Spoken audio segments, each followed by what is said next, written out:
Magandang hapon po muli sa inyo lahat. At salamat sa Diyos at sa TV Maria at narito po muli ako upang ipagpatuloy po natin ang ating usapan, magagandang tanungan, pagpapaliwanag at pag-aaral ng ating tinatawag na spiritual warfare sa mundong ito. No? Pero syempre gaya ng dati po ay mananalangin po muna tayo para sa ating proteksyon. At sa tulong ng mga banal ay maiadya rin tayo sa mga tinatawag na harassment and retaliation. Let us now pray in the name of the Father, and of the Son, and of the Holy Spirit. Amen. Saint Michael the Archangel, defend us in battle.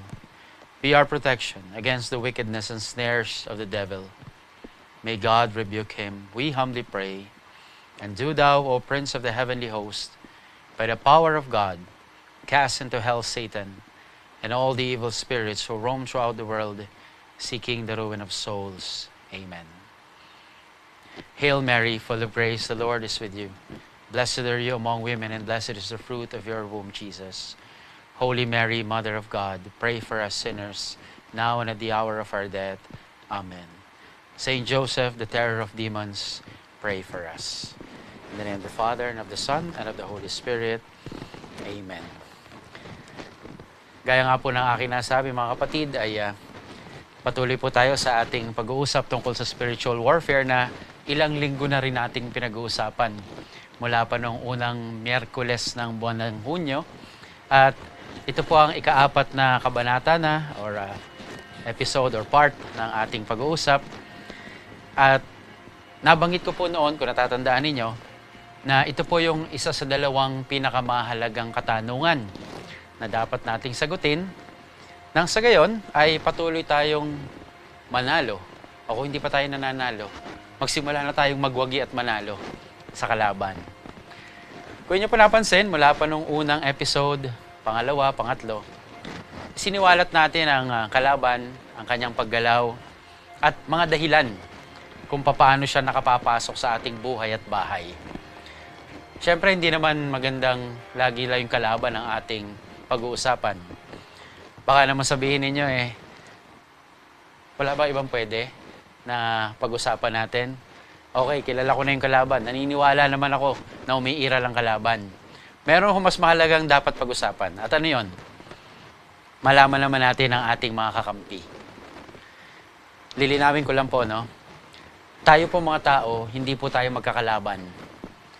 We don't consider other people as our enemy. Okay? Isa lang po ang kalaban natin. At yan ay walang iba kundi ang demonyo. That's why it's a spiritual warfare, not against good angels, not against our brethren, but only against the devil. That's the true enemy. Tayo po lahat bilang tao ay magkakakampi. Kaya tawag natin sa isa't isa dapat ay mga kakampi. Kaya ngayon po ay sagutin natin yung katanungan. Who are our comrades fighting with and for us? Mahalaga po, malaman natin, makilala din natin.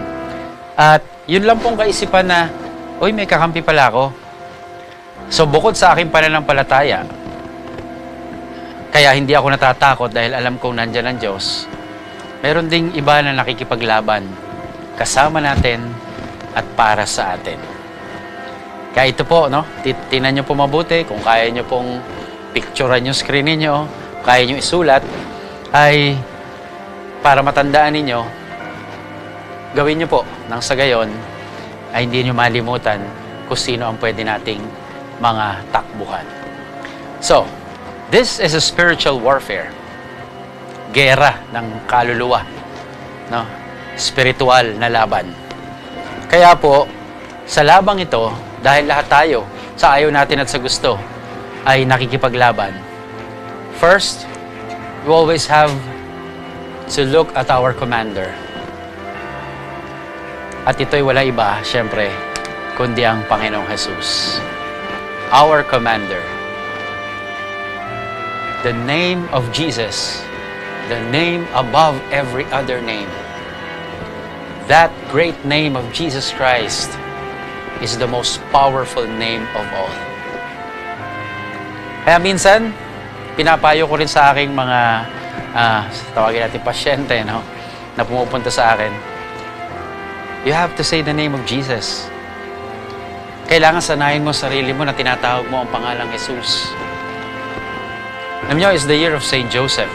At sabi nga natin, di ba, walang nakasulat na sinabi si San Jose sa banal na kasulatan.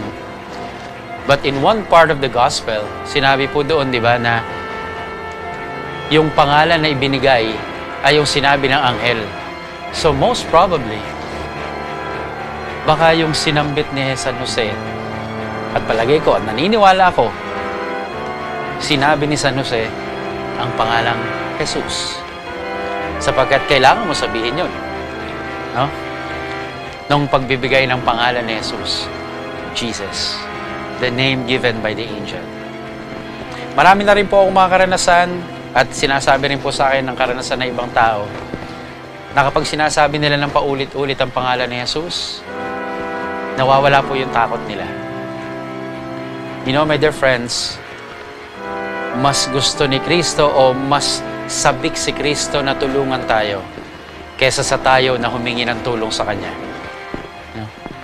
He is more than willing to help us than we are to ask for His help.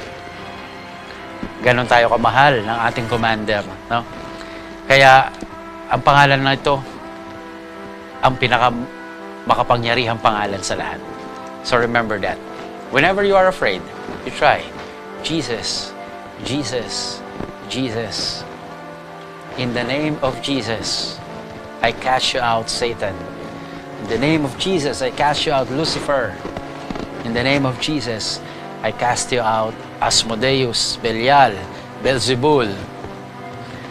Kaya yan po ang sanayin din natin sa ating sarili. Tawagin ang pangalan ni Jesus. Next, of course, our comrades. You make a list. Alam niyo po, mula po nung nag-exorcist ako and until today, nananalangin ako na matupad ko yung aking pangako na na hinding-hindi ako ulit lalaban sa Diablo nang wala ang babaeng ito. Never again will I fight the devil without this woman, without this powerful woman. At alam ko po, marami sa atin na may devotion sa kanya, no? Our Blessed Mother Mary. Marami po mga kapatid na exorcist na nakakausap din, ano? And nagkakaisa po kami na the devil really trembles kapag dinadasal po yung Hail Mary, no? Hail Holy Queen, o August Queen of Angels. Marian prayers make the devil tremble. Kaya kung kahit na magmukhang siramplaka po ako, if one Hail Mary can make the devil tremble, imagine what a rosary can do daily in our lives. Tsaka po, si Maria, alam natin, sabi nga po sa aklat ng Genesis, I will put enmity between you and the woman. Tinutukoy niya yung serpent, no? Nung sila pong Adan at Eva ay nagkasala na at nalaman na ng Diyos, nasa harap na sila at sinabi ng Diyos, I will put enmity between you and the woman. Ano yung ba yung sabihin ng enmity? Pag sinabi mong enmity, kumbaga, it's a prolonged hatred. O, ibig sabihin, yung para bagang makita mo lang isang tao, hindi mo gugustuhin mabuhay siya. Parang ganon, enmity. I think it's deeper than hatred. And the Blessed Mother did not ask God for that. Hindi po hiniling ni Maria yun, na siya yung magkaroon ng enmity sa devil. No, she did not ask for it. No, she did not beg for it.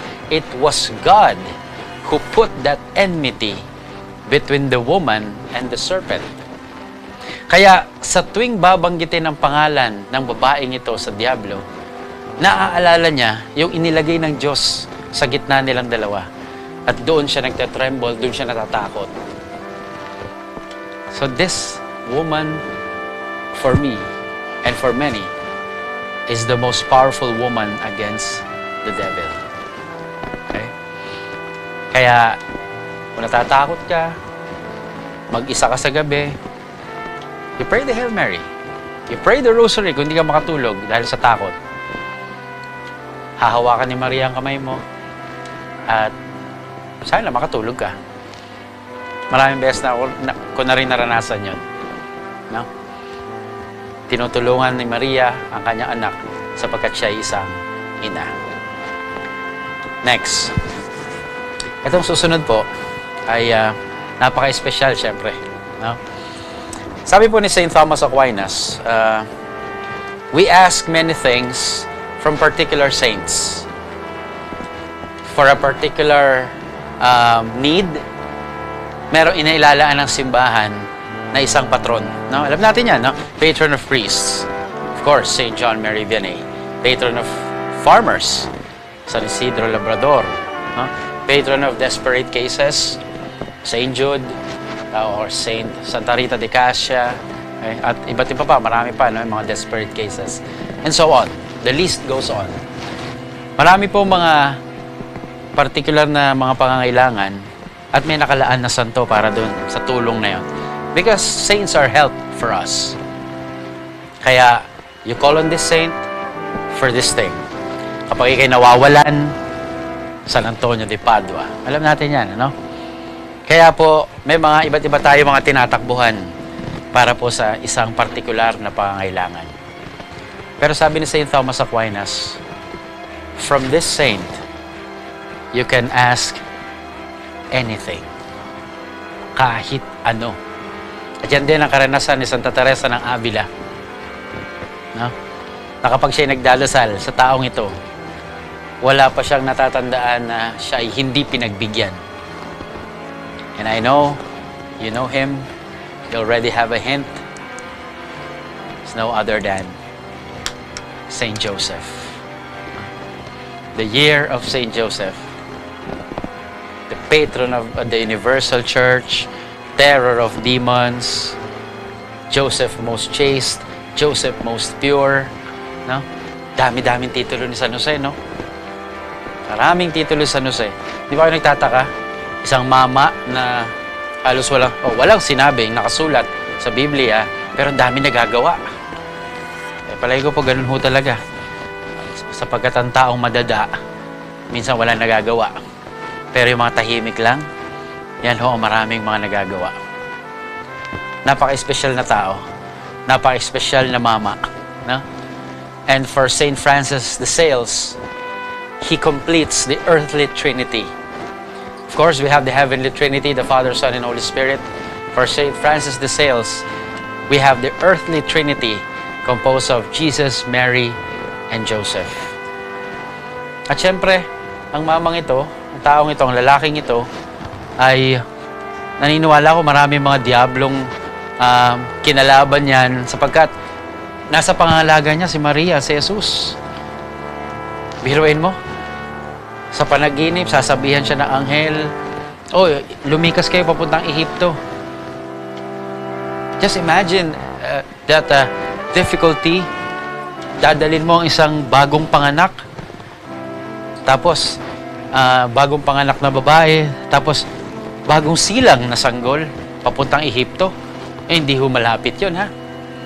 Lalakad ka. Kaya siguro may mga naglalaro din sa utak ni San Jose, huwag mo na sundin yung naririnig mo sa panaginip. But no. No? Kanyang prioridad ay ang iligtas ang mag-ina. At naniniwala ko hanggang ngayon, si San Jose nakikipaglaban sa mga diablo para sa ating lahat na kanyang mga anak.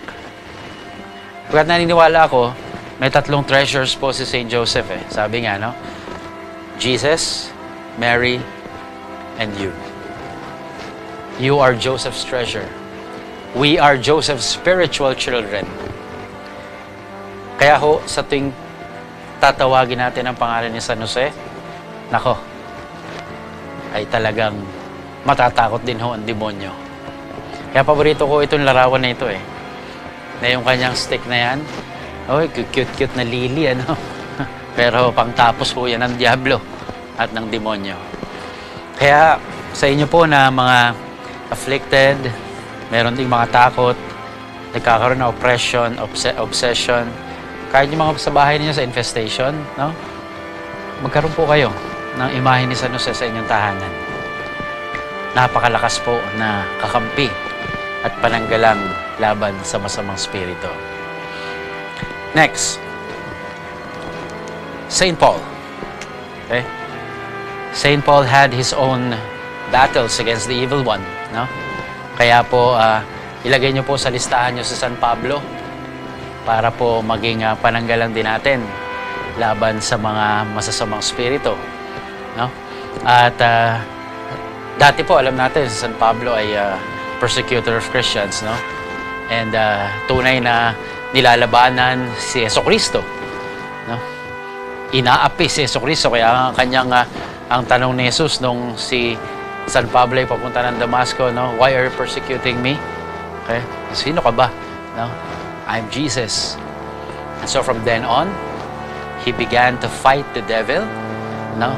Against all adversities, at lahat ng mga ginagawa ni San Pablo ay pare palaganap ang mabuting balita, no? So, magkaroon na lang kayo ng malalim na pag-aaral kay San Pablo, okay? Basta idagdag nyo sa listahan ninyo. Of course, Saint Michael. May I suggest, sana po, bago matapos ang buwan na to, total, nakikinig kayo mula pa nung unang Miyerkules. Kapisahin niyo po yung Saint Michael Prayer. English, Filipino, kung kaya nyo Latin, di sige. At ako po, ilang beses ko na pong naranasan at ang pagsagip sa akin ni San Miguel sa buhay na ito. Minsan po pag ako po pupunta sa isang lugar at natatraffic po ako, atrasado na, I pray the prayer to Saint Michael. And many times, no? Hindi ko alam kung mangyayari din sa inyo, but many times, whenever I pray the prayer to Saint Michael, para bagang hinahawi ang daan. Para hinahawi ang daan para ako'y makarating sa aking pupuntahan. Yeah, a personal experience ko yun, ano? Pagdating ko sa lugar, maaga pa, wala pang tao. Yun pala, hindi doon yung lugar. Hindi, biro lang po. So, natutulungan po ako sa aking mga ginagawa ni San Miguel. And the prayer to Saint Michael is one of the prayers that we recommend to people who have been afflicted. And nakalagay ko po instruction lagi doon, pray this as the need arises. Kasi meron din po kaming sinasuggest at nire-recommend na paggising sa umaga, may prayer yan na binibigay kami. Tapos within the day, and then as the need arises, and then before going to bed, yung mga cleansing prayer and the like. Pero yung Saint Michael prayer po, as the need arises. Sapagkat napakalakas po ng arkanghel na to, of course, laban sa Diablo. And you can read that from Revelation, no? So, isama sa listahan si San Miguel. Okay? Itong mga susunod na mga santo ay kaya ko po sila isinama rito sapagkat sa kanila pong buhay dito sa lupa, sila po yung literal na nakipaglaban sa demonyo. Sila po yung nakipaglaban sapagkat sila yung mga banal na tao at sila po yung kadalasang target ng Diablo. Pero kung ano sabihin na, hindi man ako banal, hindi ako target. Kung hindi ka banal, ibig sabihin, target ka noon at tinamaan ka. Pero itong mga santong ito ay pwede tayong tulungan para bumalik sa daan ng kabanalan. Sapagkat sila mismo ay nakaranas na gambalain ng Diablo. Okay? So parang iba nga, may mga hand-to-hand battle pa against the devil. Nakakita nila ang Diablo. No? Of course, there are many saints. But some other saints, wala yung talagang literal na enkwentro o yung pakikipaglaban. Pero itong listahan na ito, you can run to these saints, no? Whenever you feel you are afflicted or in an obvious spiritual battle and warfare. So, let's add to the list, Saint Gemma Galgani. Okay? At titinan nyo na lang po, no, kayo na humanap ng kanilang storya kasi we don't really have enough time to discuss this. Saint Gemma Galgani, okay? A mystic, passionist na nakipaglaban sa Diablo. Isa pa, Saint Perpetua. Kadalasan po ay siya po ay kasama ni Saint Felicity, no? Sa mga iconography and even in feast, no? But Saint Perpetua had a unique experience too against the evil one. Next, adding to our list of comrades, okay, Saint Catherine of Siena, isang malakas din na babae laban sa Diablo sapagkat may karanasan din sa pakikipaglaban. Kaya po sa inyo, yung mga may nakakikilala sa kanila at mga patron saint na sila, well and good. Okay po yan. Okay? Next. Saint Martin de Porres. Okay? Saint Martin de Porres. Nakipaglaban din po sa masamang spirito. Kilala nyo siguro yan, no? Saint Anthony of the Desert. San Antonio Abad. Okay? The Abbot. Adding to the list. Oh, mga tenista. Mga Jesuita. Okay? Saint Ignatius of Loyola. So if you know the story of Saint Ignatius, you will know that he also had a unique experience in battle against the evil one. Adding to the list is also Saint Francis of Assisi. Okay. Yan, yung mga maraming umiidolo sa atin dyan kay Saint Francis of Assisi, no? Our very own Pope Francis. Okay. Ay, siyempre, yung pangalan niya, hinangon kay San Francisco de Assis.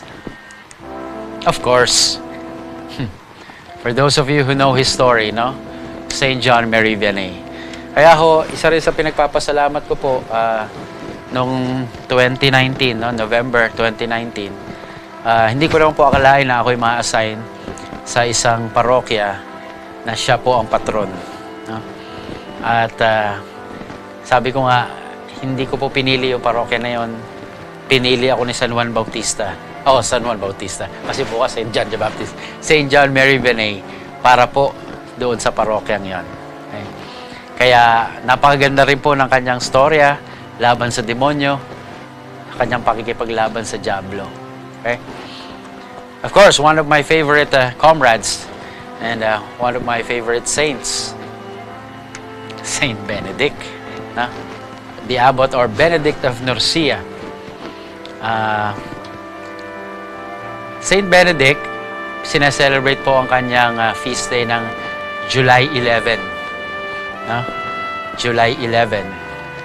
And I was born July 12 daw. Okay? Nung time na pong yun, hindi ko pa po kilala kung sino ang nasa July 12 na saints.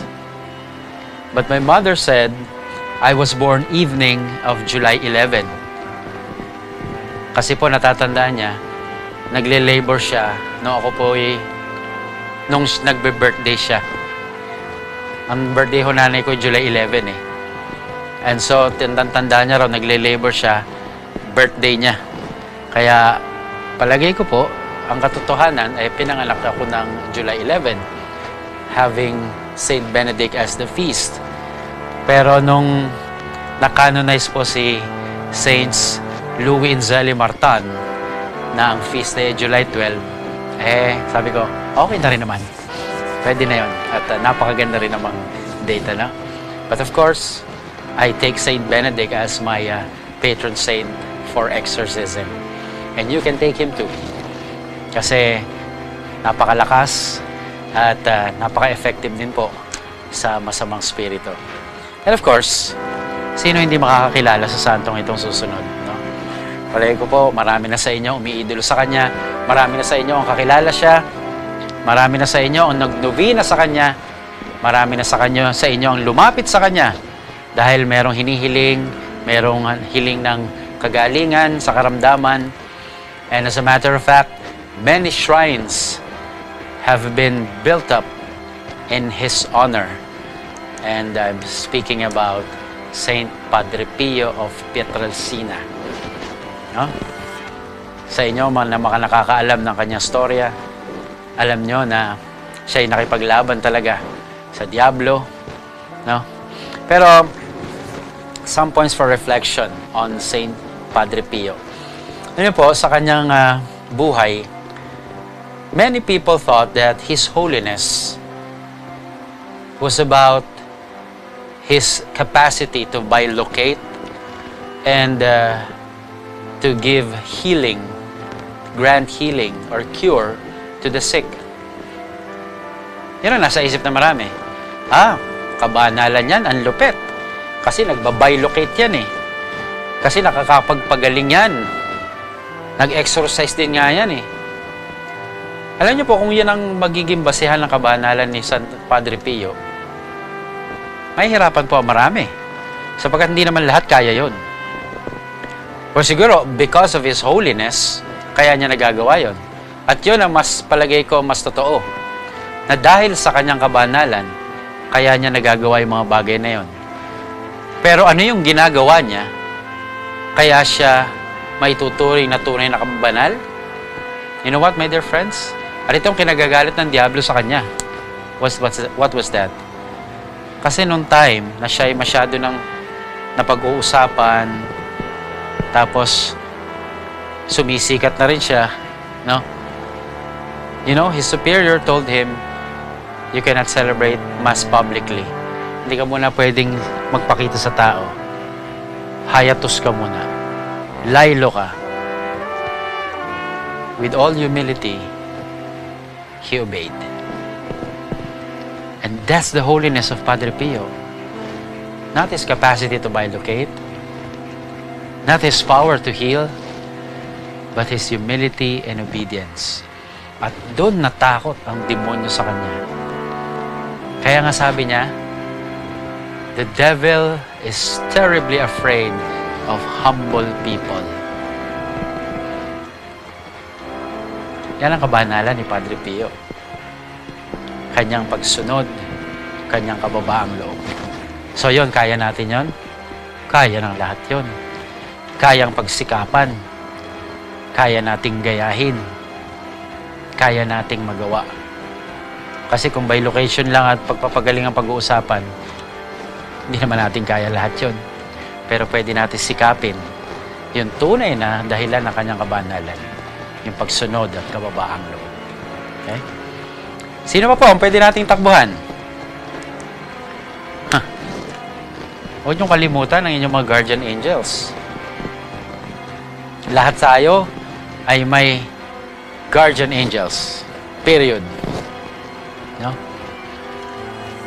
Aminin ko, ito ang unang dasal na aking natutunan na ako'y maliit pa. Angel of God, my guardian dear, to whom God's love commits me here. Ever this day be at my side, to light and guard, to rule and guide. Amen. Good night. Yun ang laging kasunod na nino. Good night na ako sa mama ko, sa papa. Ayan. Napakasimple. Maaaring sabihin nyo, so elementary. Yeah, it is so elementary. Pero, yan ang gusto ng guardian angel natin. And as I have said, my dear friends, our guardian angels are more eager to be of help to us than we are to ask for their help. So call on your guardian angels. Whenever we are in the middle of temptations, call our guardian angels. Huwag na yung mga inventong pangalan ng anghel, natatandaan nyo. Huwag yun. Kasi baka hindi naman talaga anghel yung tinatawag natin. Alam nyo po, hindi natin kailangan malaman talaga ang pangalan ng guardian angels natin. No, that's not important. What is important is that we believe they are with us, they are beside us, na sila'y nariyan para protektahan tayo. Tawagin mo, nandyan sila. Okay? So, our guardian angels. Next, maaring marami akong mga saints na binanggit kanina. May mga patron po about spiritual warfare. But equally powerful although unique in every person, is your own patron saint. If you have your own patron saint, if you have been praying to a particular saint na talagang iniidolo mo, na ang buhay ay talagang binasa mo, and saints that you really emulate in your life, then they are also powerful patrons and comrades for you. Okay? Particularly for you. You know, sinishare nga ni Father Gabriel Amorth, no? Kapag siya po ay nag-exercise, kapag daw binabanggit niya yung pangalan ni Saint Michael, hindi daw ganun katindi yung pag-tremble nung demonyo. But whenever he calls on Saint Gabriel, his patron saint, kasi Gabriel Amorth siya eh, dun daw mas nakikita niya yung effect nung exorcism at nung deliverance through the power of Saint Gabriel, his own patron saint. Kaya isipin mo na ngayon, may patron saint ba ako? I suggest magkaroon ka. No? Alamin mo ang buhay ng iniidolo mong santong ito.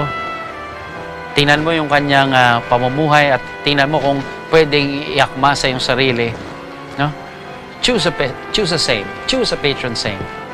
Madami naman yan. Magbasa-basa, Lives of Saints. No? At magiging mahalagang pananggalang siya para sa iyo laban sa masamang spirito. No? So, dahil pang iba dyan. Saint Therese of Lisieux. Yan. O Saint Francis Xavier. Ikaw bahala. O Santa Mesa. Ewan, kasama ba yun? O Santa Claus. Ikaw bahala. Gusto mo lagi may regalo. Okay? Kasi yun naman tinuturo minsan sa bata, Santa Claus, dapat hindi santo yun. Okay? Okay? Ano lang yun, sa pang-Pasko. Okay? Although, Saint Nicholas really exists, no? So, yan, no? Magkaroon ka ng patron saint. Okay, ngayon pala, tayo po tinuturuan na makipaglaban. So, choose a saint para iyong takbuhan at tawagin. Okay? At hilingan ng pananalangin. Okay. So, ito mga sinabi kong ito, ay maaaring hindi mo sila nakikita at pinananaligan mo na lang na pinapakinggan ka at sinasamahan tayo. Okay? Pero syempre, we can also go to our fellow Christians with charisms, by prayers of deliverance. Mga charismatic groups, hindi naman pinagbabawal ng simbahan yan eh. Sa katunayan, maraming simbahan dyan, maraming parokya, may charismatic communities, no? And through their work, yung kanila mga gawain na magtitipon-tipon at ipagdarasal lang isang tao, even the afflicted, you can ask prayers from them. No? Your fellow Christians with charisms. At syempre, sarili mong parish priest, yung pari mong kaibigan, all priests by pray over. Alam niyo, pinagkaiba lang naman ang paring exorcist at hindi. Kami po mga exorcist, we are authorized to do the rite of exorcism. But other than that, pare-pareho lang po. No? Mga pare, dahil sa kanilang ordinasyon. Kaya kung may mga pare nanonood, tol, huwag kang matakot, tol. No? Huwag kang matakot, kaya mo yan. Kasi kung makikitaan tayo ng tao na tayo mismo takot sa demonyo, patay tayo dyan. Okay? Brad, by virtue of your baptism and your ordination, you are a comrade for the people. No? Tanggapin mo na. Okay. Huwag mo laging sabihin na, ay, hindi ko expertise yan. Tol, expertise mo yun. Yung mag-pray over, ipagdasal siya. Okay? And of course, priest exorcist by rite of exorcism. No? So yung tinatawag na major exorcism, rite of exorcism. And only exorcists can do this. Yung rite of exorcism, power from or authority from the bishop.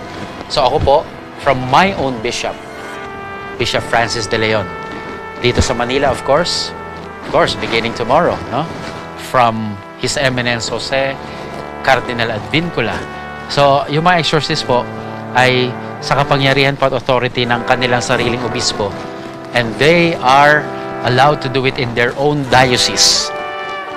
But if I will exorcise someone here, and do the rite of exorcism, I have to ask permission from the Archbishop of Manila.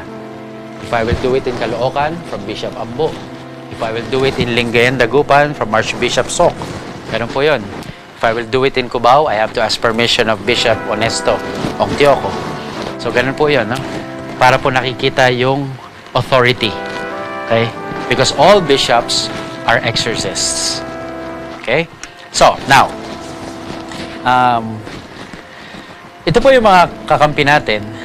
At idudugtong ko na rin po sa hapong ito, isang mabilis, no? Yung mga bagay na dapat meron kayo sa bahay. So, aside from mga banal at mga taong pwede niyong takbuhan, ano naman yung ating mga sandata para po tayo ay tunay na makalaban, okay, sa masasamang spirito. And this is equally important, okay, na sana po ang bawat tahanan may mga ganito. Kung di man lahat ito, at least karamihan dito ay meron ka sa iyong buhay, kwarto, okay. So, I'll begin with this. Some say, just ignore the devil and the devil will leave you alone. Ulitin nga, just ignore the devil and the devil will leave you alone. Huwag mo lang naman galawin yan, hindi ka rin gagalawin yan. Wrong. Galawin mo siya't hindi, gagalawin ka niya. Sa sikretong pamamaraan. Sapagkat sabi ko nga, gusto niya tayong kalad ka rin sa impyerno. Kaya don't ignore the devil. Eh anong gagawin? What is the proper attitude? The truth is, if you fight the devil, then the devil will be afraid of you.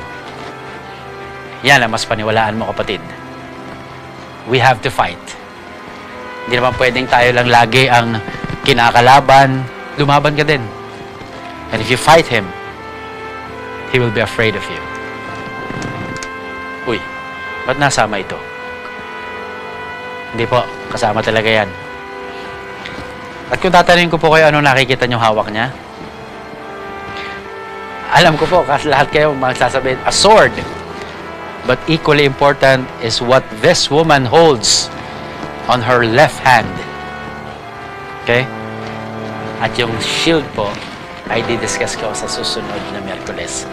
But the sword, remember this acronym, SWORDS, para hindi po kayo malito. So, anong meron ako dapat sa bahay ko? Yan.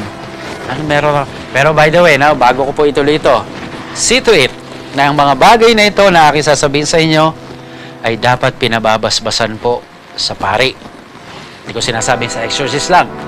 Sa kahit sinong pari. Pwede nyo pong pabasbasan ito. O sige, diakono at obispo. Baka sa may puro pari eh.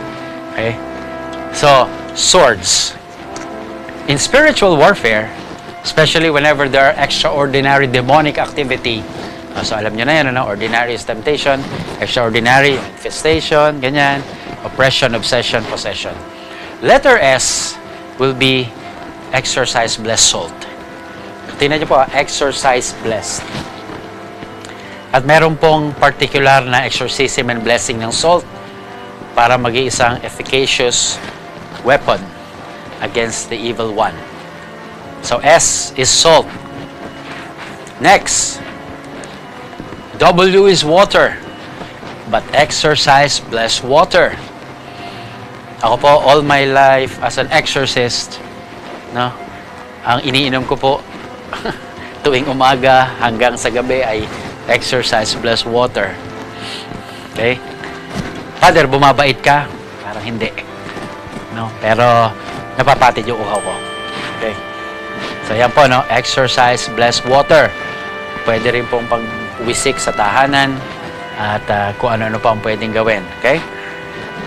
So, exercise, bless water. Nasaan na tayo? O! An equally important sword na kailangan sa bahay. One of my favorites. The exercise, blessed oil. And we prefer olive oil. Yeah. We prefer olive oil. Kasi sa Christmas, di ba, yung oil for the sick, olive oil po ang ginagamit ng simbahan, ano? Okay, kaya, tingnan nyo po, baka meron kayong mabibili extra virgin olive oil. Father, pwedeng canola? Olive oil, sana. Father, coconut, olive oil. Kung wala, edi pwede na rin yun. Okay? Pero as much as possible sana. Para po mas maganda yung ating pakikipaglaban. No? Pag ito ginagamit ko sa isang afflicted, sa isang napoposes, nako, talaga hong parang sinusunog ang kanyang balat. R. Do you have an idea? Yes, some of you may say, the Rosary, Father. But we exorcists, many of us have relics. Relics of saints. And I find this really powerful against the evil one. Alam niyo po, meron akong pinuntahang bata. Meron po ako nung relic ni Padre Pio. Yung kanyang blood and water na nasa isang tela. Nakabulsa lang po. Alam niyo, pagpasok ko sa bahay, sabi nung demonyo sa loob ng bata, Padre Pio, ayoko sa'yo. Hindi ako yung tinutukoy niya, yung relic na. Sabi ko, alam niya agad, no?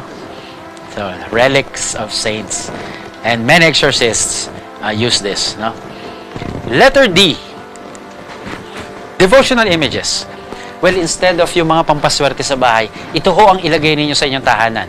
Images of saints, not necessarily Padre Pio only, no? Kaya kung may patron saint kayo, o sino man sa mga binanggit ko, magkaroon po kayo ng mga ganyan sa tahanan ninyo. Sa kwarto, sa desk nyo sa opisina. Okay? Ano pa? Devotional images like angels, mga larawan ng anghel. Oops! 3 lang ang pangalang tinatanggap. Michael, Gabriel, Raphael. Get rid of others. Angels. And if you want names, then choose Michael, Gabriel, and Raphael only.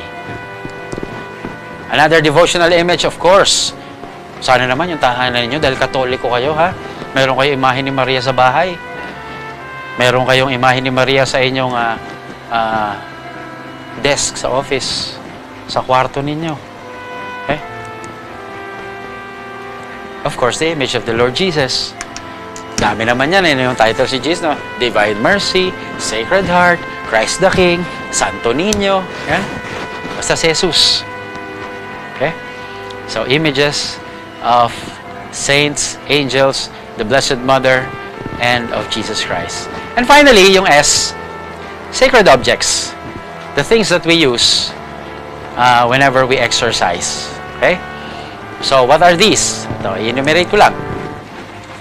Yeah, we use candles. Exercise blessed candles to symbolize the light of Jesus.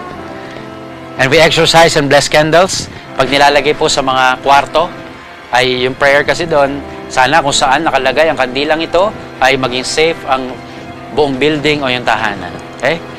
We also use incense. Exercise blessed incense. Okay. Ano pa? Benedictine medal. Wear one if you can. Wear one if you can. Especially when you're experiencing extraordinary demonic activity. Don't forget about the miraculous medal too. Sa mga may miraculous medal dyan. Okay yan. Okay? Scapular. Many are wearing this. Huh? Shout out kay Alden Richards na lagi may scapular. Okay? And of course, rosary. Mas maganda po hindi sinusuot ang rosary, ha? Dinadasal yan. Mahirap magdasal pag nasa liig. Kaya huwag niyo ikwintas. Siyempre, hindi rin naman yung, rosary, lagot ka sa akin. Hindi ganun. Dasalin. Of course, the Holy Scriptures, the Bible. Sana may Bible kayo sa bahay, ha? At hindi maalikabok.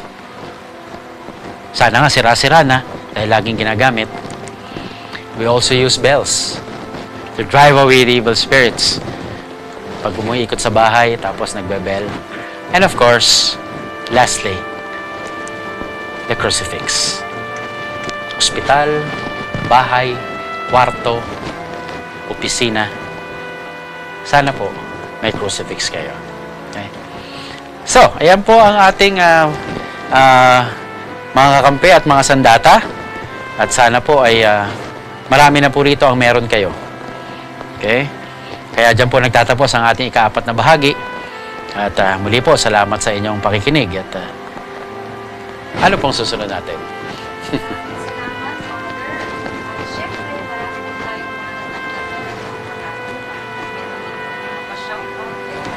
Basahin ko muna po yung mga nagpapa-shoutout. Watching from Sabang, Dasmariñas, Cavite, Mandaluyong, BFRV Las Piñas, Diocese of Parañaque, Binyan, Laguna, Talacogon, Agusan del Sur, Tagaytay, Palanan, Makati, Melbourne, Hong Kong, Muntinlupa, Green Park, Pasig, New Zealand, Dubai, UAE, San Fernando, Cebu. Mamaya po ulit natin basahin yung ibang mga nagpa-shoutout. Pwede na po kayong mag-umpisa rin na sumagot sa maraming katanungan. Okay. By the way po, yung mga katanungan nyo po ay hindi ko po binabaliwalayan. Kaya ako po sa aking YouTube channel ay naglaan na po ako every Tuesday kung kailan ko po sasagutin yung mga katanungan ninyo. Kaya hintayin nyo lang po. Iniipon ko po lahat yan. At kahit palima-lima po ang sinasagot ko sa YouTube channel ay pasasan ba't masasagutin natin po lahat yan. Okay? Just be patient, no?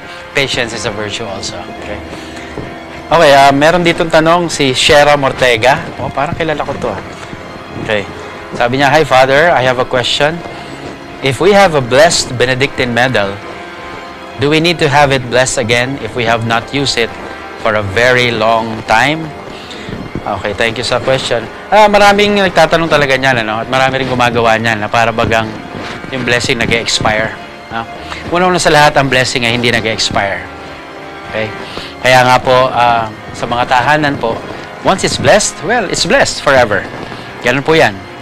At siguro kung meron lang kayong practice na laging bine-bless sa taon-taon, ang katotohanan po nun ay yung tao po ang bine-bless naman talaga eh. No? Nasa gayon, kung ano man ang mga nagawa niya, ganyan, o may mga iba't ibang afflictions din yung tao, yun po talaga ang bine-bless nun. Okay? But pagdating po sa mga binanggit natin, yung mga Benedictine medal, miraculous medal, scapular, una-una sa lahat, huwag niyong isipin na ito'y anting-anting o gaya ng talisman o anything. No? Those things that we wear for spiritual warfare are things that remind us of the goodness of God and the saving work of God through Saint Benedict. Okay, Benedictine medal, through the Blessed Mother, yung miraculous medal. At sa pamamagitan nito, napaaalalahanan tayo na meron tayong mga kasama at kakampi na lumalaban sa Diablo. Hindi ito anting-anting. Nasasabihin, ako, wala yung aking suot, matatalo ako. Remember, Saint Paul wrote to the Ephesians, no? Have shield, no? Or faith as your shield against the evil one. Kaya yung pananampalataya pa rin ang mananatiling napakalakas na pananggalang mo laban sa masasamang spirito at sa kalaban. Okay? Yes, these things can help us, especially if they are blessed and exercised, because they will become firm reminders for us that we have comrades, na meron tayong mga proteksyon, na may protekta sa atin. Okay? And once they are blessed, they are forever blessed. Okay? And don't use them considering them as anting-anting, talisman, o para bagang lucky charm. No. It's far from that. These are living reminders that we are under the guidance of God through the intercession of those saints na ating sinusot. Meron pa yan, may Padre Pio pa, may Saint Michael, meron pang Rosary na Terror of Demons.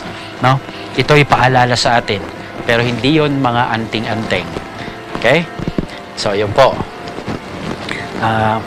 Isa pang tanong, tinan natin.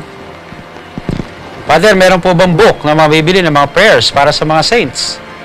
Para sa mga saints. For spiritual warfare, of course, meron. Father Joseph Siquia, yung kanyang black na libro, available to, maraming stores po ito. Sa St. Paul, no? Nandun po yung mga tulong ng mga panalangin para po sa ating protection, deliverance prayers, no? At palagi ko marami na rin pong nakabili nun. And keep on buying that, no? It's a big help for you and it has been a big help for me too. At nandun po yung mga prayers ng exorcism and blessing of salt, candle, yan, mga incense, or salt, candle, oil, Benedictine medal. Nandun po lahat yun. Kaya kung limbawa, pupunta kayo magpapabless sa isang pare, you can bring that book. And Father, kung wala po kayo, sana meron si Father, ano? Pero kung wala si Father, pakita mo. para po yung ipapabless ninyo ay magkaroon ng exorcism first and then blessing. Okay? So, yun po. Baka po may mga ilang pagbati pa. Opo, Father, hindi lang ilan, marami po. Sige po. Watching from Germany, Palawan, General Trias City, Iloilo City, Marikina, Parish of Holy Family, Lancaster, San Juan, Batangas, Tanza, Cavite, Our Lady of the Most Holy Rosary Parish, Santa Rosa, Negara, Brunei, Lipa City, Batangas, Somerville Academy, Bicol, Diocese of Lingayen, Dagupan, Santa Ursula Parish, Binangonan, Olongapo City. Idagdag ko na rin po, watching from Ilocos Sur, Cagayan de Oro City, USA, Kalumpit, Bulacan, London, St. Joseph the Worker Parish, Cainta, Florence, Italy, Cubao, Santa Rosa, Laguna, Bukawi, Italy, Japan, and Quezon City. Okay. Sasagot po tayo ulit. Opo, Okay. Father. Ito naman, galing kay Maria Candy Tan. Okay. Sabi niya rito, Father, same lang po ba ang blessed sa exercise blessed? Pag sinabi po exercise blessed, may procedure po kung paano po ang ginagawa dun sa particularly salt, oil, water, candles, incense. Pag sinabi po exercise blessed, dalawang prayers po ang mangyayari. First is the exorcism prayer. You first exorcise the thing or the element, no? Yun muna, para bago maging sacramental, no? Ine-exorcise muna. Para anuman ang impurities nun, spiritual impurities nung bagay na yon, ay talagang makakast out, okay, through the exorcism. And then, filling in of the Holy Spirit. That is the blessing itself. That's why it becomes a very potent and powerful weapon, and it becomes sacramentals, no? Against the evil one. So, yun po yun, no? Exorcise first, and then bless. Ganito po, kadalasan sinagawa sa mga bahay. Kasi may mga tahanan na hindi pwedeng bless lang ng bless, but first, we have to exorcise them, and then filling in with the Holy Spirit, that is the blessing. Okay? So, magkaiba po yun, no? So, exorcise, bless. Meron pong ginawa exorcism muna, bago blessing. Okay? Galing kay Sharina Sofia Mortega. Sabi niya, can the devil still torment you with sins you have already confessed? The short answer is yes. Because the devil will make you remember what you have done in the past. Ganun ho ang isa sa mga taktika ng demonyo eh. Ibabalik niya yung mga nagawa mong kasalanan kahit napatawad na. Na para bagang pinararamdam sa'yo, ay, hindi pa napatawad ng Diyos yan. But in reality, they already have been forgiven. See the wickedness of the devil? He will make you remember what you have done. When in fact, for God, they already have been wiped out.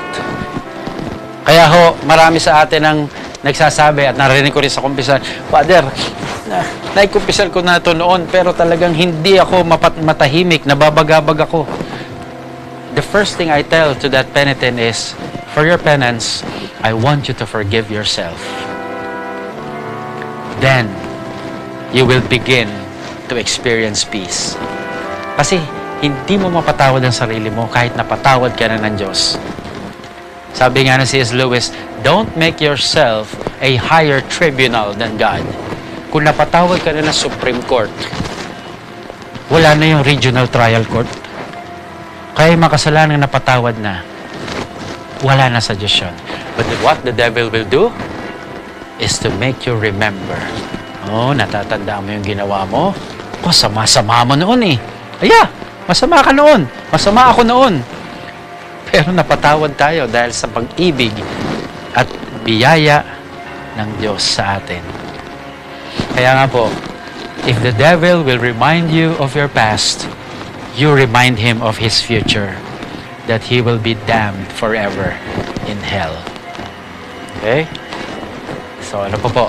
Father Jeff, sabi ni Marge Burns, is it true that kailangan na rock salt ang gagamitin instead of the fine salt as exercise? We highly recommend rock salt.